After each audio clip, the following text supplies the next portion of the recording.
जय श्री राम दोस्तों, आप देख रहे हैं YouTube चैनल ज्ञान स्टार प्लस। तो दोस्तों, आप सभी का हार्दिक स्वागत और अभिनंदन। दोस्तों, आज हम आपको एक बहुत ही सुंदर प्रश्न का उत्तर देने जा रहे हैं कि रावण ने अपने काल को पाटी से किस प्रकार बांध के रखा था। दोस्तों, पाटी कहते हैं खाट की पाटी। ये प्रश्न है। तो देखिए दोस्तों, ये कैसे बांध दिया काल अपनी चारपाई की पाटी से रावण ने। बड़ा ही सुंदर प्रश्न है, तर्क वितर्कों वाला है। दोस्तों, चीज़ प्रमाणित ही डालते हैं हम। जो भी वस्तु डालते हैं, कंटेंट डालते हैं, वो प्रमाणित ही डालते हैं। इसलिए ऐसा है, जो भाई हमारे चैनल पर नए हैं उन भाइयों से मेरा निवेदन है कि वे भाई हमारे चैनल को सब्सक्राइब जरूर कर दें, साथ ही बेल आइकन को भी प्रेस कर दें, जिससे कि आने वाले वीडियो का नोटिफिकेशन आपको मिलता रहे। देखिए दोस्तों, आते हैं मूल कथा वस्तु पर। और आप बार बार ये तर्क भी कर रहे हैं, तो देखते हैं कि काल को रावण ने बांधा था या नहीं, और बांधा था तो कैसे। देखिए दोस्तों, रावण जैसा विद्वान और रावण जैसा गुणी और रावण जैसा बलशाली और रावण जैसा अहंकारी और रावण जैसा महामूर्ख और दोस्तों रावण जैसा विद्वान न हुआ है न होगा कोई, क्योंकि वो सर्वगुण संपन्न था। तो रावण का जब जन्म हो गया, रावण की आयु बहुत थी दोस्तों। कहते हैं उसने 4 चौकड़ी राज किया था, और एक चौकड़ी का समय कुछ अलग ही तरह से बताया गया है हमारे पुराणों में कि इतना समय बीत गया जितने ये चारों युग होते हैं, सतयुग, द्वापर, कलयुग, त्रेता कलयुग। इस तरह से 4 चौकड़ी राज किया था रावण ने। फिर भी रावण इतना प्रसिद्ध था, पर आतताई क्यों हुआ, ये भी एक बात जानने की है इसमें। तो क्या होता है, जब रावण पैदा हो गया और बड़ा हो गया और विद्वान था, तो उसने भगवान ब्रह्मा की तपस्या की और ब्रह्मा जी से उसने एक वरदान मांगा कि ऐसा है, मैं किसी के हाथ से नहीं मारा जाऊं। तो ब्रह्मा जी ने कहा कि ऐसा है, तुम नर बानर के हाथ से मरोगे, लेकिन नर भी हर कोई नहीं हो सकता। नर जो होगा वो अयोध्या में एक राजा पैदा होगा जिसका नाम महाराज दशरथ होगा। उसके अंश से जो उत्पन्न होगा वो तुम्हें मारेगा। ये बात स्वयं ब्रह्मा जी ने रावण से कही थी। दोस्तों, रावण महाराज दशरथ के जन्म से जाने कितने दिन पहले पैदा हो गया था, और फिर महाराज दशरथ का जन्म अयोध्या में हुआ। और महाराज दशरथ जब अयोध्या में पैदा हो गए तो उनका विवाह हो रहा था। हम तुम सभी सुनते आ रहे हैं कि सास बहू का हरण करने वाला एक व्यक्ति था। वो कौन था? रावण था, जिसने माँ कौशल्या का भी हरण किया और हरण माँ सीता का भी किया। तो दोस्तों, उसने माँ कौशल्या का हरण किया। उसमें ब्रह्मा जी ने यही कहा था कि कौशल्या और दशरथ के अंश से जो उत्पन्न होगा वो तुम्हें मारेगा। तो देखिए दोस्तों, भगवान श्री राम महाराज दशरथ और कौशल्या के अंश नहीं थे। वे तो अग्नि देव द्वारा दी हुई खीर से प्रकट हुए थे। इसलिए वो महाराज कौशल्या और दशरथ के पुत्र रूप में जो पैदा हुए थे, अंश नहीं थे। ये सत्य बात है। और उधर ब्रह्मा जी ने कह दिया कि तुम्हें जो मारेगा वो दशरथ का अंश से जो पैदा होगा, कौशल्या दशरथ के से, वही मारेगा। देखिए कैसे मारा है रावण को, और कैसे उस काल को पाटी से बांध के रखा है। बहुत सोचने की बात है दोस्तों। जब रावण को ये पता लग गया कि अब महाराज दशरथ विवाह करने जा रहे हैं, तो मंडप में दूल्हा और दुल्हन अर्थात महाराज दशरथ और माता कौशल्या बैठे हुए थे। तो रावण बहुत लड़ने में भी बुद्धिमान था, तो उसने क्या किया, वो सेना को और जवान जो तैनात थे महाराज दशरथ के और उधर कौशल नरेश के, उन सभी को काटता हुआ जा रहा था, जिससे कहते हैं ना कि भग्गी मच गई अर्थात भगदड़ मच गई। तो एक साथ भगदड़ मच गई और सभी भाग गए, और उस मंडप में महाराज दशरथ और कौशल्या ही बैठे रह गए। फिर मैं एक दूसरी बात कह रहा हूँ कि रावण जो था वो बहुत विद्वान था, और विद्वानता के साथ साथ में वो तांत्रिक भी था। तो उसने एक ऐसे मंत्र का जाप किया और ऐसे मंत्र का प्रयोग महाराज दशरथ और कौशल्या पर किया। उस मंत्र से महाराज दशरथ और कौशल्या का जो अंश था शरीर में संपूर्ण, वो झर करके धरती में गिर गया। और फिर रावण ने क्या किया, उनके शरीर में जो अंश था वो समाप्त हो गया, महाराज दशरथ के में और कौशल्या के में। तो रावण ने क्या किया, उस अंश को थोड़ी सी बालू में मिला करके, और जैसे इकट्ठा कर लेते हैं हम किसी गोबर को, इस तरह से उसे इकट्ठा कर लिया, और इकट्ठा करके अपने लाल दुपट्टे में बांध लिया, क्योंकि उसे पता था कि जो अंश है दशरथ का और कौशल्या का वही मुझे मारेगा। उसे वो ले गया लंका को।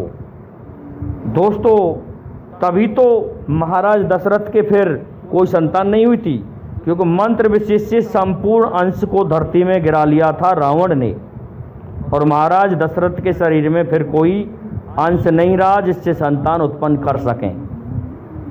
तो इस प्रकार से रावण ले गया लंका में, और उस लाल कपड़े को और जो उसमें बालू में मिला हुआ बीज अर्थात अंश था, उसे खाट की पाटी से बांध लिया, पलंग की पाटी से बांध लिया, और एक निश्चित कक्ष था रावण का, उसी में वो सोता था और उसी में रहता था। अब क्या हुआ दोस्तों, रावण हर समय ये नज़र रखता था कि इसमें से जो कोई अंश पैदा होगा वो मुझे मार देगा। तो इस प्रकार से उसने अपने काल को पाटी से बांध लिया था।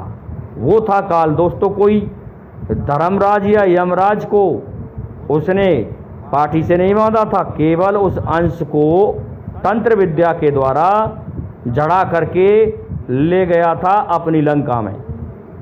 ये था वो मुख्य कारण। अब क्या होता है कि सभी राक्षस रावण के ऊपर निर्भर रहते थे युद्धों में, क्योंकि रावण ने भगवान श्री हरि विष्णु को भी भगा दिया था युद्ध में।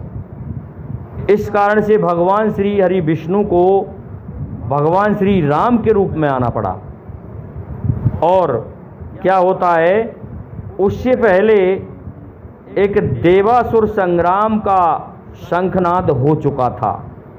उसमें राक्षसों ने कहा, चल भाई, हमें देवता परेशान कर रहे हैं, तो अब चलो और युद्ध करो देवताओं से। तो उस युद्ध के लिए जब रावण जा रहा था, तो रावण ने किसी पर भी विश्वास नहीं किया। और रावण की एक मौसी थी जो कुबेर की माँ थी, उसका नाम था इला, या हम उसे इडबिडला भी कह सकते हैं। वो इडबिडला पर विश्वास करता था, मौसी पर। बाकी अपनी माँ केकसी पर भी उसने विश्वास नहीं किया था। दोस्तों, विशेषरवा की दो रानियाँ थीं, इडबिडला और केकसी। तो केकसी से तो रावण उत्पन्न हुआ था, और कुबेर और विभीषण जो उत्पन्न हुए थे वे उत्पन्न हुए थे इडबिडला से। देखिए दोस्तों किस तरह से कि जब वो अंश पाटी से बंधा था और उस कक्ष की जिम्मेदारी रावण ने इडबिडला को दे दी, और क्या कहा कि ऐसा है, मैं किसी पर विश्वास नहीं करता हूँ मौसी, और मुझे देवासुर संग्राम के लिए जाना है। मेरी काट की पाटी में जो लाल कपड़ा बंधा हुआ है उसे कोई छेड़े नहीं, और तुम भी मत छेड़ना, तुम्हें इसकी रखवाली करनी है। तो दोस्तों, रावण इस प्रकार कह करके देवासुर संग्राम के लिए चला जाता है। लेकिन क्या होता है, जब कोई इस तरह से कह दे या हम भी कह जाएं कि इस वस्तु को मत छेड़ना, तो हर कोई इंसान की एक शरारत होती है, वो हाथ से भी नहीं छुएगा तो उसे डंडे से छुएगा, देखेगा उसमें क्या चीज़ है ऐसी। अब दोस्तों, उस लाल कपड़े में महाराज दशरथ और कौशल्या का संपूर्ण अंश था, जिसे वो बालू में मिला करके चूरमा के पिंडा टाइप में बांध के लाया था और उस कपड़े में बंध रहा था। तो उसे उस मौसी ने हिला करके देखा और देखने में कहा कि मुझे कुछ नहीं हो रहा है। तो उसने उसे खोल के देखा, उसमें बालू थी और उस बालू में वो अंश सम्मिलित थे महाराज दशरथ और कौशल्या के। तो दोस्तों, उसने उस बालू को सूंघा और सूंघने के बाद फिर उसने कि इसमें तो भस्मी है, कुछ नहीं है, और ये तो अच्छी भस्मी है। महाराज, इस बात को मैं जो आपसे कह रहा हूँ श्रोतागणों, ये बहुत प्रमाणित बात कह रहा हूँ कि क्या हुआ, उसने उसे चख लिया और जब रावण आया तो रावण कहने लगा, मौसी मेरा लाल कपड़ा छेड़ा तो नहीं कि पुत्र, उसमें तो ऐसा कुछ नहीं था, उसमें तो केवल भस्मी थी, पर मैंने उसके साथ छेड़छाड़ नहीं की है। तो इड बिडला उस भस्मी युक्त या बालू युक्त उस अंश को निगल गई, जिससे वो गर्भवती हो जाती है और उस इडबिडला से विभीषण उत्पन्न हुआ। तो देखिए दोस्तों, वीडियो काफ़ी लंबा होने वाला है, थोड़ा सा और लंबा होगा। रावण को विभीषण ने मारा था, ना कि श्री राम ने। श्री राम ने रावण को नहीं मारा था। जब रावण का अंतिम युद्ध चल रहा था और रावण को परास्त कर दिया था भगवान श्री राम ने, मरणासन स्थिति में था, उस समय रावण ने कहा था कि राम, तुम ये मत समझो कि जीत इसमें तुम्हारी हुई है, जीत तो मेरी हुई है, परंतु ये बात है, ये जीत तुम्हारी किस कारण से हुई वह मैं बताना चाहता हूँ। मुझे तेने नहीं मारा, सीधा बोलता था दोस्तों, तुमने नहीं मारा, मैं जो मारा हूँ वो मेरे भाई ने मारा हूँ, क्योंकि मेरी संपूर्ण बातों का पता मेरे भाई विभीषण को था। हालांकि मैंने गलती की, मैंने उसे ठोकर मार के यहाँ से भगा दिया, पर वो निश्चित है वो आपका भाई था और वह भाई मेरे यहाँ का था, उसे मेरे बारे में पता था। तो जो भी भेद दिया है तुम्हें वह विभीषण ने दिया है। ऐसा है श्री राम, तुम्हारा भाई तुम्हारे साथ में खड़ा है और मेरा भाई भी मुझ में से फूट के तुम में जाके मिल गया, मैं इसलिए मारा गया हूँ। नहीं तो सुनो, मेरी आयु तुमसे लंबी है, मैंने 4 चौकड़ी राज किया है और 4 चौकड़ी और भी करता। दूसरी बात यह है प्रभु श्री राम कि मैं जो मरा हूँ, मेरा राज तुमसे बड़ा है और तुम्हारा राज छोटा है, और मेरी जो लंका है वो सोने की है, तुम ईंट पत्थरों के ही महल में रहते हो। और सुनो, तुम मिट्टी का तेल भर के दीपक जलाते हो, मुझे दीपक जलाने की आवश्यकता नहीं होती है, मेरा स्वर्ण अपने आप चमकता रहता है। इतने सुंदर शब्दों में रावण कह रहा है भगवान श्री राम से। और सुनो, मैं बुरा भी नहीं हूँ, तू मेरी बराबर विद्वान भी नहीं है, ये मैं पक्की कह रहा हूँ। तो भगवान श्री राम कहने लगे, वो कैसे? कि वो ऐसे कि तुम्हें नहीं पता, तुमने मेरे लिए अंगद के द्वारा एक पत्र के माध्यम से ये कहा था कि ब्राह्मण श्रेष्ठ, हम आपको यहाँ बुला रहे हैं, हमको शिवलिंग की स्थापना करनी है। तो सेतुबंधु पर भी तुमने मुझे बुलाया था और मैंने तुम्हें शिवलिंग की स्थापना कराते समय ये आशीर्वाद दिया था कि विजयी भव, और ऐसा कोई करता है जो अपने शत्रु को विजयी भव कह सकता है, लेकिन मैंने कहा था, इसलिए तुम मेरी बराबर विद्वान भी नहीं हो। दोस्तों, ये सत्य बात है, यहाँ तर्क देने की आवश्यकता नहीं है। जब भगवान राम करा रहे थे स्थापना शिवलिंग की, तो उस समय जामवंत ने ये कहा था कि इस शिवलिंग को स्थापित करने के लिए किसी विशेष शिव भक्त ब्राह्मण की आवश्यकता होगी। तो उस समय जामवंत ने ये कहा था कि ऐसा तो रावण ही है। तो रावण के लिए भगवान राम ने ये कहा था कि ऐसा है, उससे रावण मत कहना और उसके लिए निमंत्रण लेके जाओ, वो जरूर आएगा। तो अंगद ने कहा अब मैं जाऊंगा, क्योंकि अक्षय कुमार को तो पहले ही मार दिया था हनुमान जी ने सीता की सुध लेते समय। इस कारण से अक्षय कुमार उस पत्र को लेके गया और उसने ये कहा था, ब्राह्मण श्रेष्ठ प्रणाम, और ये आपके लिए निमंत्रण है, आपको शिवलिंग की स्थापना करानी है। तो दोस्तों, उस जगह रावण आया था और उसने ही उस शिवलिंग की श्वेतबंध रामेश्वरम पर स्थापना कराई थी। तो दोस्तों, रावण ने ये कहा था, तुम मेरी बराबर विद्वान भी नहीं हो, तुम्हारा शिवलिंग जो था वो मैंने ही स्थापित किया था, उस जगह पर मैंने कराया था पूजा पाठ के माध्यम से, लेकिन मेरे मरने का कारण मेरा भाई है। मैं तुमने नहीं मारा हूँ श्री राम, मुझे मारा है तो विभीषण ने मारा है। काल बताया है मेरा तो विभीषण ने बताया है। मेघनाथ और कुंभकर्ण तुमने नहीं मारे, वो भी इस विभीषण ने मारे हैं। और मुझसे वरदान देते समय ब्रह्मा जी ने यही कहा था कि ऐसा है, तू जो मारा जाएगा वो किसी के हाथ से नहीं मारा जाएगा, तू तेरे भाई के हाथ से ही मारा जाएगा, और वो भी अंश होगा तो महाराज दशरथ और कौशल्या का ही होगा। तो हे श्री राम, मैं उस बात को तो नहीं कहूँगा कि महाराज दशरथ और कौशल्या का अंश यहाँ कैसे आ गया, लेकिन वो भाई मेरा था और कर पकरे का भाई था। वो कुबेर का भाई है जो कि मेरा भाई था। मुझसे यही गलती हुई थी, इस कारण से तुम विजयी हुए, नहीं तो तुम मुझे मार ही नहीं सकते थे। और दोस्तों ये सत्य बात है। यदि कलयुग में भी अब ऐसा हो रहा है, किसी के ऊपर कोई आपत्ति आ रही है तो वो भाइयों से ही आ रही है, क्योंकि भाई आजकल, और भाइयों को ये पता होता है, उसको कोने कोने का पता होता है कि कौन सी वस्तु कहाँ है।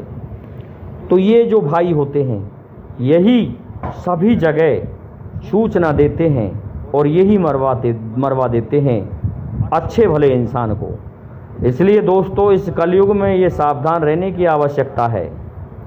तो रावण को श्री राम ने नहीं मारा, रावण को मारा तो केवल और केवल विभीषण ने मारा है, बाकी अन्य किसी के बस की बात नहीं थी, जो कि वरदान से भी सिद्ध हो रही है कि दशरथ और कौशल्या के अंश ही मारेंगे। भगवान राम दशरथ कौशल्या के अंश नहीं हैं दोस्तों, वे तो यज्ञदेव अग्निदेव द्वारा जो खीर दी गई थी उससे प्रकट हुए हैं। तो मैं समझता हूँ दोस्तों, आपकी समझ में ये प्रसंग आया होगा। तो आप हमारे इस वीडियो को लाइक, शेयर और सब्सक्राइब करें, साथ ही बेल आइकन को भी प्रेस कर दें, जिससे कि आने वाले वीडियो का नोटिफिकेशन आपको मिलता रहे। दोस्तों, जय हिंद, जय भारत, जय जय श्री राधे, जय जय